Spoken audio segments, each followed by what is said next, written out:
Hey guys, this is Rayvis and welcome to a key logic tutorial. We're talking about the Ice Palace key logic. We'll talk about the main stuff and how it basically works, and you will always have the description on the side. Now I must say at this point that you will see a lot of pictures, so feel free to go back and watch stuff again, because this is going to be a lot of information in quite a short time. Alright. Let's start. So first of all, I wanna say that I will take these 4 chests you can see on the screen as tier 0 chests. I'm doing that to show you which chests I am speaking about when I want to explain certain logic things. So first of all, these 4 chests are always accessible, no matter if you have a if you have a hammer, a hookshot, or a Somaria. You just need to get into Ice Palace and get the freezers done and stuff. So, with that said, we have the situation that we have 3 of the small chests we can open, and we don't know what we get. So we're getting to the other chests in this dungeon. These are the tier 1 chests. These chests that can be locked by the hookshot specifically, or partially by the hammer. I must say at this point that if you look at the top right picture, you see the free key arrow. Just remember that key that has some kind of logic, but it's not too important. It makes the logic a little bit different that you might expect, but we will get there eventually. But all you need to know is this key is up there, and you'll need it on the way back, or if you have opened the door on the way to it, then you need it probably later, but yeah. Alright, let's get to these 2 things. So first of all, we're starting with the bottom picture. There's this key at the start at the jelly. I will always refer this as a key 1 to the door 1. As you can see, the key is always made for this door, and you can't just take it and waste it in any other way. Because how key logic works is basically you use your keys in the worst way possible. And that's where we come to the second and third picture in the top. You see the key 2 under the pod and the door upstairs are referred as door 2. I will always refer this key and this door together, since we always get this key no matter what happens, but also this door is always accessible and it's always skippable, because we have different ways to come into the room after that. We don't need that door, but remember, we are always using the keys in the worst possible way. So this door will always be opened by this key, since we have this key guaranteed. So let's go ahead. So let's say we're having the tier 1 chest, and we get in one of the chests a small key. This basically means this dungeon is not hookshot locked. And if the second key is on the boss, then the boss is Somaria locked. However, you will only find that out by opening all the chests. And yeah, that's all you need to know. So basically, if you're looking for Somaria, let's say you have a red crystal Ice Palace, Somaria is your only item, and you find the key on the boss, you don't need to go to Pyramid Ferry, because that Somaria is blocking Ice Palace logically. Of course, with all the Ice Palace bomb jump and stuff, we can skip everything in this dungeon basically. But it's always good to know that how the system works. So coming up next, let's see. This is the door we can only open right now when we get 1 small key. We're still having the case that we have only 1 small key and no big key. And this is the only door we can open with that key, since door 1 and key 1, as I said before, are always opened at the start, and the key under the pod opens always this stupid connector door, since it is the worst possible way to route Ice Palace. So if we get only 1 key, even if it's in the iced tea room, the right side is in logic without the hookshot. Because the logic knows about death warping and mirroring back and going back all through the dungeons, and it considers you to do that if needed. So let's go back to one other picture. If you have the hammer and if you don't have the hammer and a small key, Let me see, how do I do this most best way? Alright, let's do it like this. So let's go back to the tier 0 chests. Remember, these tier 0 chests are always accessible without any of the logic items you need for the dungeon. So if we get one small key, we have one additional chest that we can take with the hammer. That's actually in logic. As long as we don't have the big key. Well, yeah, as long as we don't have the big key. And that's the one on the top left. This is the only chest available without the hammer in the tier 1 spots, since the other twos on the right and on the bottom one are both hammer locked by the hammer packs that you can see in the top right corner. So always remember how to ride your Ice Palace. Yeah. Alright, where have we been? We were here. Yeah, we were at the door. So why is that the only door that we can actually open? Well, as you can see, there's the big key door, which we usually skip by Ice Palace bomb jumping. But if you would have the big key, you could go further and get to this key door. So if you have one small key and a big key, you can theoretically open that door and not opening the door upstairs and make the right side hookshot locked. That's why you always have a hookshot locked Ice Palace when you do not have a small if you do have a big key in the first chests, in the tier 0 chests, and a small key, you know, you can waste things. The same actually with the second small key. Even if you get the big key and 2 small keys, you could open this door. You have one more key left, and you could open this key where just the switch is for the intended way from the developers. Where you hit the switch, go up again, go a circle, and then you jump down, and then you go to the boss. However, there's a small thing which I have listed on the left. So we're going now through the hookshot and Somaria locked logic things by basically looking at it with a description on the left hand side.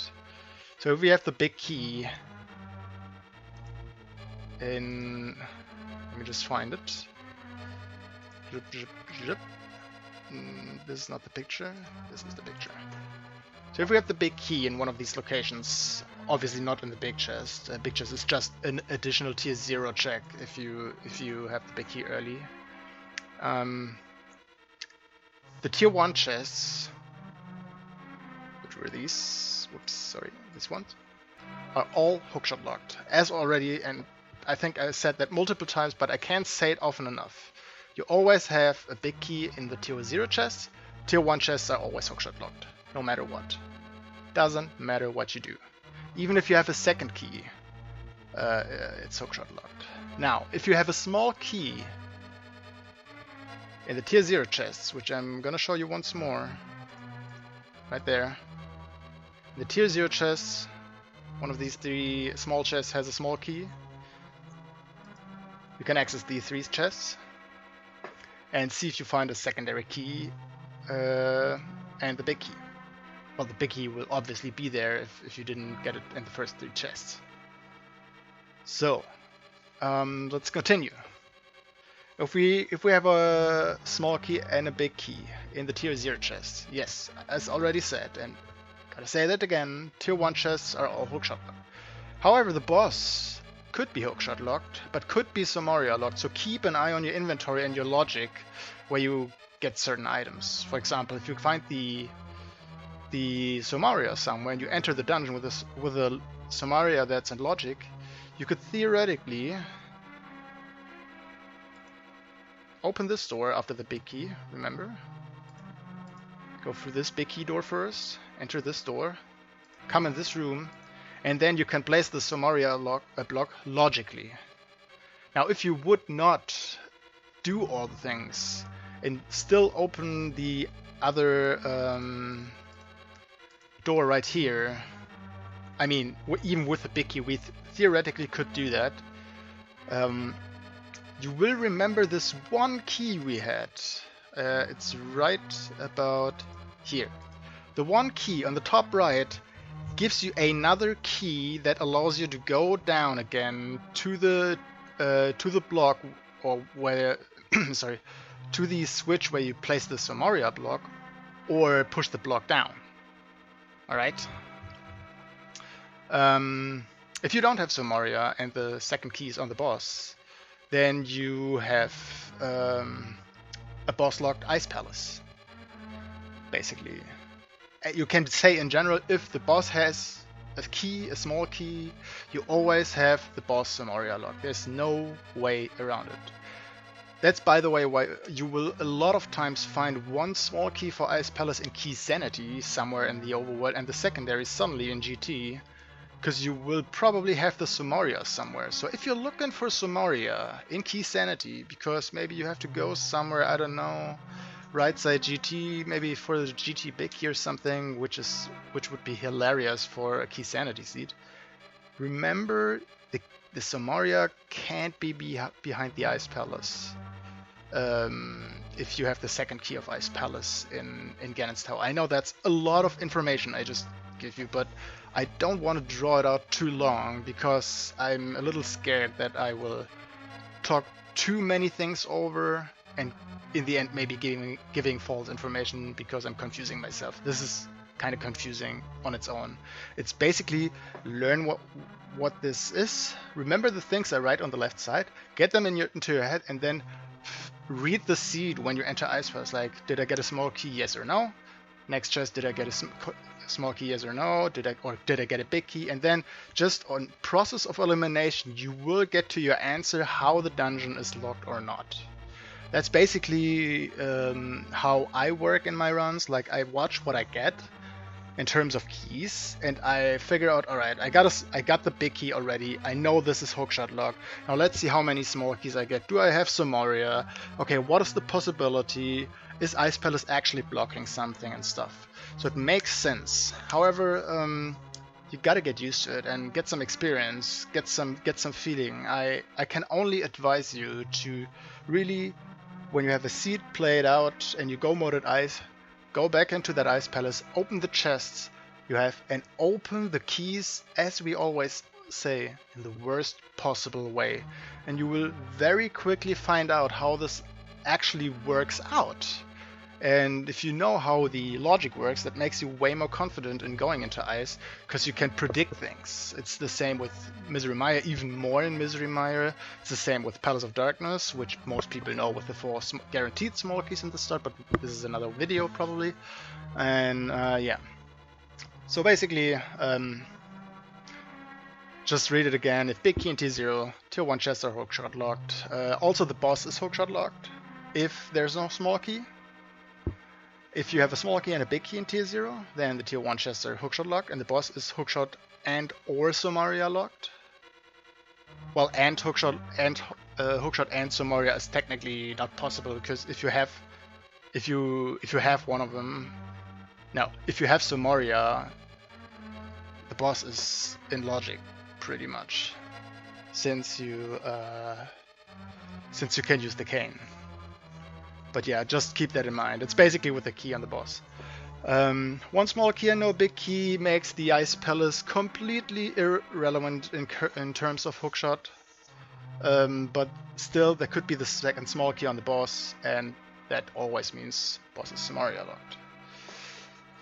And last but not least, if you get both small keys in and the big key in the tier 0 chest, the tier 1 chests are hookshot locked, but the boss is in logic even without Cane of Somaria, because you could, let me show that again. So you either go through this door and get your key upstairs, and you have 2 keys again, and get a, have the big key already and stuff, or you go through the big key door, go through this door, open this door, and then you can go the intended way. That means you hit the switch, you go back up, go back to this room, go to the right, get the, which was it? I think it was no, this was not. Where is it? No, this one? This I can't find it right now. Oh yeah, I know. Alright, now we got it. So you go up to the key 2 and open the door 2, because you do not have any door you could open besides the one upstairs, but again, then you get your key back. Go into this penguin room and go to the left where the big chest is, fall down, and you can go the intended way. Sorry to take it for such a long time. So basically, that is Ice Palace. I would say have fun. There was a lot of information, I guess, a lot of pictures. I'm sorry to be a bit messy about that, but usually if you want to explain it really detailed, you would probably need like 40-50 minutes. Well, maybe not that long, but around 30 or 40 minutes to just play it through. But I decided to make it with pictures because that makes it a little bit easier for me. And I still think with the explanation on the left side, you can still get it, kind of. It's when you know it, it's easy. It's like, sorry to say, math. So with this, I'm saying thank yous, guys. There are more key logic videos coming up, hopefully. And if you like what you see, I'd be happy if you subscribe my channel. And yeah, thank you for watching. This is Rayvis signing out.